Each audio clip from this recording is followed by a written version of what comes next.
thank you for being here with us today. As has been mentioned, I'm here with the Honorable Minister of State Finance, and between the two of us, we're going to share the presentation of what we're trying to do in the ministry.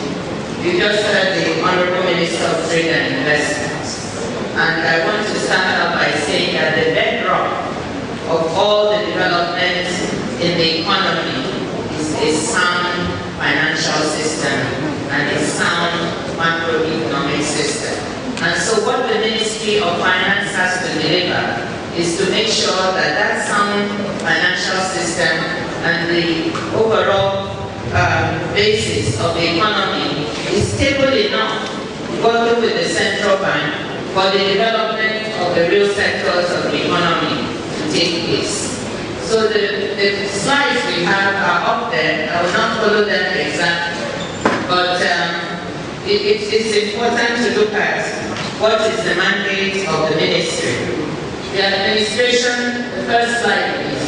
Administration and control of the finances of the Federal Republic, and also management of the Federation account, overall coordination and management of the economy, mobilization of external and internal resources for development purposes.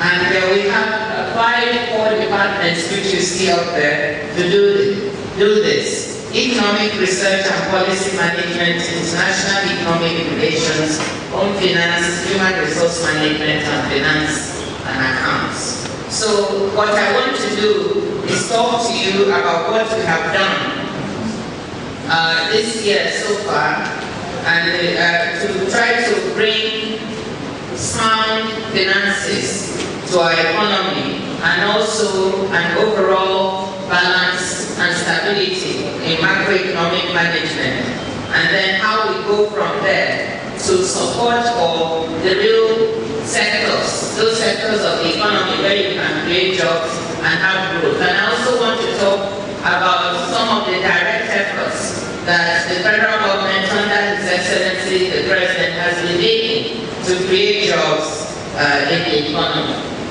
So the first thing we have to do is to assure a fiscal balance for the economy. What do I mean? When you're running an economy and you're running a household, what you want to make sure is that the money you take in, that is your revenues, and the money that you spend are as much in balance as possible, so that you don't owe a lot of money to other people, you don't have to borrow too much. And one of the things that happens is if you do not have your expenditures and your revenues in balance, what happens? You have a lot of borrowing which you have to pay back, which can be destabilizing.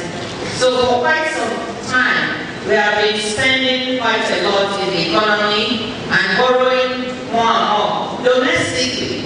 So what we are trying to do, one of our jobs, is to bring more balance to spending and borrowing so that the economy can be stable. And I'm happy to say to you that one of the good points about this year's budget, 2012, that we have delivered, is that we have tried to follow some parameters that brings the budgeting into line in the way that I've said. Let me just highlight a few things on the budget.